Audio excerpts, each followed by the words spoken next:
start with a joke. It's a very common bit of advice that public speakers get. I know my father, who was actually a renowned public speaker and performer, had literal books of jokes that he would raid before a gig looking for the perfect gag to loosen the audience up. But what if you keep the jokes coming while you give your talk? Even if the subject matter is serious, you can have a sense of humour about it. That's the idea behind Future Science Talks, which kind of combines science and comedy. Now, we've got one happening Wednesday at the Stanley Burbury Theatre at UTAS Sandy Bay. It's the Future of Science Talks Comedy Edition Antarctica special. So half a dozen of our Antarctic scientists will be cracking the funnies. To tell us more about it, we have David Crisante, the director of Future Science Talks. Hello there, David. Thanks so much for having me. Now, you've just arrived in Tasmania? I have, yes. Okay, then you've been here much before? Only one time earlier this year. Okay, so you've only just started coming down. Are you feeling the magnetic attraction? I really like it here. Okay. Have you found a beautiful Tasmanian who's catching your eye? Not yet. Okay, then. That is our greatest export, is beautiful young people who drag people from other parts of the world down here. Also here with us is Tyler Rohr, who is a marine biogeochemist from IMAS. Hello there. Hello, thanks so much for having me. And we've got Associate Professor Vanessa Adams, Conservation Planner at UTAS. Hello. Hello, and lovely to be here. Now, David, tell us, who are you? What do you do? That's a good question. I help scientists with their storytelling. We work together for a few months, typically, before we do a show, and they learn the ins and outs of comedy. I call it a lot of fun. Sometimes they call it trauma bonding, and it's great. It's a really nice way to connect with an audience at their level and then bring some new knowledge and insight. Now, how did this come about, teaching comedy to scientists? Well, I used to work within research institutes, and it was pretty challenging to get our story out there. And separate to that, I've been in the performing arts for a really long time. So I put the two together. I've been working with subject matter experts for a really long time, and comedy is a great way to get a message across. One of the things that I used to do before I did this was work in diplomacy, and some of the diplomats were really good at cracking jokes and doing that just before they asked us to do something we didn't want to do. So by doing that, it made it really hard to say no. It made it very easy for us to say, yeah, or not. Maybe we can't do that, but we can do this instead. And so it's a really nice way of rapport building and connecting with somebody at their level rather than educating somebody or teaching somebody, which can feel a bit not very good sometimes. How do you go about teaching scientists like these two to tell better stories, to be funnier in what they do? Well, the good thing is scientists are natural storytellers. They actually go around the world sharing their research. We don't necessarily think of them as good storytellers, but they are. Very few professions requires somebody to go and tell everybody what they're doing time and time again. And the nice thing about humour is there's actually a few different formula that we can use. So once the scientists get that formula. You teach them formulas, they're just going to absorb that immedially, aren't they? They get pretty obsessed. Yeah, there's one in particular that oftentimes when we teach them that, we need to say, now stop doing this one just that so much, because it's a very formulaic and very easy to learn technique. And yeah, they naturally pick it up, and they're fantastic to work with. It's a real privilege, my role. So how long, you got a gig on Wednesday, how long have you been working with these folks? I think we got together maybe about 3 months ago now, 2 or 3 months ago. Yeah, a while. So they're probably sick of me. But Wednesday will be really exciting. Well, let's ask them. So, Tyler Rohr, are you sick of him? Oh, absolutely not. So, who are you, Tyler? Tell us about who are you and what's your science? Yeah, I'm Tyler, originally from California, migrated over to sunny Tasmania about 2 days before COVID started, which was a real treat, and haven't moved ever since. My science is studying the way that chemistry works in the ocean, in particular carbon cycling. So I want to understand how the ocean controls how much carbon dioxide is in the atmosphere and how that affects the climate that we live in. Yeah, so marine biogeochemist, that is too many sciences in one title there. What did you actually study? Oh, I mean, that's what it says on my PhD, but... So I mostly work with computer models. So have you heard of the models that they use at the IPCC to project climate change? Yep. All those models have an ocean in them, and that ocean has chemistry and biology in it. Smash those together, and that's marine biogeochemistry. Okay then. What is your talk about that you're trying to kind of whiz up for this Wednesday's chat? Yeah, so I'll be talking about something called ocean alkalinity enhancement. It's an idea that people have to use the ocean to draw carbon dioxide out of the atmosphere and store it in the ocean to abate some of the worst impacts of climate change. The ocean already sucks in a lot of CO2, doesn't it? It does. It does. Without the ocean, our climate would be something like 1 to 200 degrees hotter. It would be very unpleasant. 1 to 200 degrees 1 to hotter. 200, It would be boiling, literally boiling out here. Yes, yes. Wow. And how do we go about putting more CO2 in the ocean? So we just want to tweak it up by a little bit, just put a few rocks in and see if we can get it to store a little bit more carbon.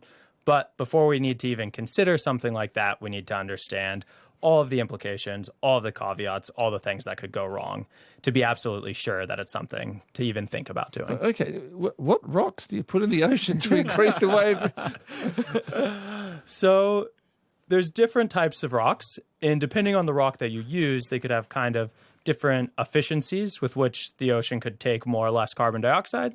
They also might have different impacts on biology based on the other chemical compounds in the rocks. But silicate-derived rocks are maybe the easiest to source, but have some biological impacts, whereas carbonate rocks like limestone are pretty much biologically completely inert, but a little less efficient at the carbon sequestration. Wow. Isn't the ocean floor already made of rock? It sure is. How does the more rock help if there's already an ocean of rock under there? So it's actually not about the rock. It's about what the rock dissolves into. The ocean's salty. When you taste it, it tastes different than a lake. That salt is just all the little pieces of all these rocks that have slowly dissolved into the ocean over time.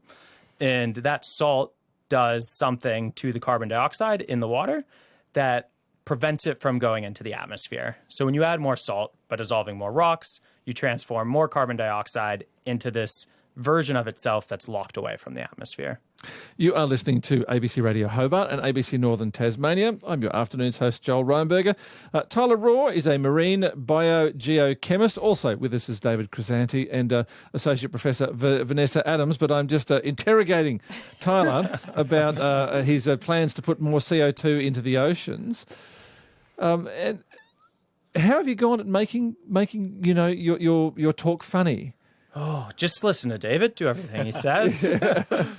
No, a lot of iteration. I think I've gone through and remade it 3 or 4 times from scratch. You make it, you realize, oh, this isn't working, this isn't funny. You give it to someone. You think about the things he said that you didn't believe to begin with. Like, oh, yeah, that was kind of right. This doesn't work. Okay, what's one of those? What's something that he's taught you that you've really been able to make a direct use of? Oh, I think one of the things he said in the beginning was, don't explain how something works. And I thought, all I want to do is explain how something works. Yeah, I understand that. And as someone, do you lecture? Yeah. That's what you do for a living then, isn't it? It's Is the explain job. how stuff works. Yeah. And now you've got to know. So what do you do instead of explaining how something works? Well, you got to try and tell a story. And you sneak in the how it works, but in a less pedantic way and in a way that kind of flows with the narrative of the story. So what's this narrative you're telling? You'll have to come on Wednesday to find out. Oh, come on. Give me some idea. All right, if you're not going to tell me, I will see if Associate Professor Vanessa Adams will tell me about her story. Hello, Vanessa. Hi there, how are you? Now, you're a conservation planner. What does that mean? It means that I'm the odd woman out in the lineup. I'm a people person, and my research is all about places that we care about and why we care about them and how we can use that to plan for them so that they look after themselves and us into the future.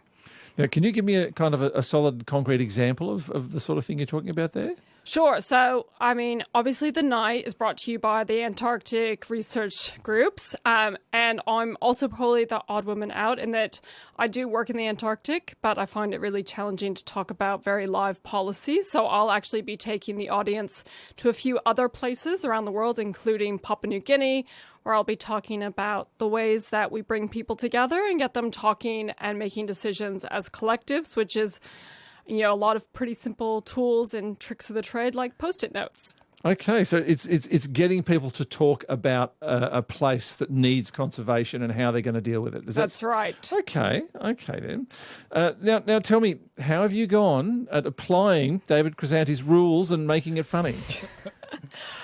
Kicking and screaming? No, it's been really good. It is those formulas. He has trained us the formulas, and I think the number one message has been find what's funny about you and make the most of it. Find ways to explain what we do better with funny analogies and to use those as part of our storytelling. Okay, well, what's funny about you, Professor? Oh, geez, I don't want to give away the jokes before we get there. Let's just say I'm a people person, which means I love to torture both my students and my research participants with all kinds of fun work together.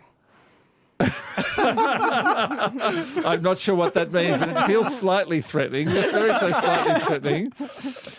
So, give us an idea of the talk itself. What's the story you're going to be telling? The narrative you're going to have for your talk? Oh, I'm going to take you on a journey to Papua New Guinea for the most part, where I spent a number of years working with the government and local communities to better understand which places were most important and how to look after them, whether that be to put in a marine protected area or maybe use carbon credits to look after rainforests and what that meant for those communities. So I'll be taking you on the journey across that place and that time and the tools we use to research and improve plans. What was the favourite place for you out of the places they wanted to preserve? What was the one that really got you right in the heart? I would probably say that New Ireland, Caving, which is the very northern tip, and we got to go there. My husband ended up working there for a while, which was pretty funny. He worked with the Fisheries College to help them better understand how to fish and how to look after their boats and make sure their boats wouldn't break.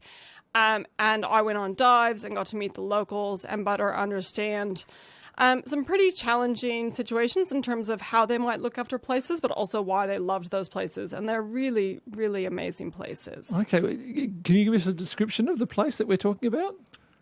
So you land and it's a weird mix of people on foot, people on bike, people in cars breaking down, lots of lovely dogs that come and look after you, and then little local markets selling fish, trading, and then one dive boat that will take you out and show you some really amazing dive sites. And then rainforest and palm oil and lots of people with guns and, yeah, lots of excitement. And what did people want to do with this area? What were they after for it? First and foremost, they knew it had to keep going into the future because they had to be able to eat food and to it's make a fishing money. ground. You've got to be able That's to right. fish. Yep. So first and foremost, they had to keep looking after it so it would look after them. Yep. And then they recognized that things were changing and that they would like to change with that. So maybe to bring in new tourism, maybe make new money off of things like carbon credits. So they saw lots of opportunities. They wanted to understand how they might make the most of that while still retaining a good way of life with the places that they loved. Do you know how they're going with that plan? Yeah, so I do keep an eye on what the government is doing. I bet you do. I do. So they've worked with NGOs like WCS, and they've declared new protected areas, new marine protected areas. And those are beginning to be implemented, and they're looking at how the communities can make money off of those so that they feel like it's really worth their personal investment to look after them. So a few of the places on our maps have certainly become real protected areas. And those communities seem really to enjoy these new opportunities that brings to them.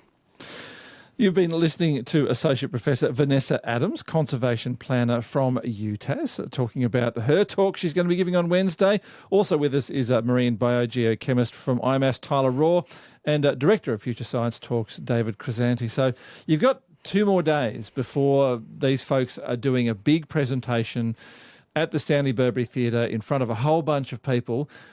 What are you doing now? What's the fine-tuning? What's the process in the last couple of days before the thing actually happens? Yeah, so how the process works is they do a series of one-on-ones with me and my team, bunch of comedians and public speakers and all the rest. And then closer to the time, we really focus on sort of how to present, be on stage. That does involve getting together and practicing the talks.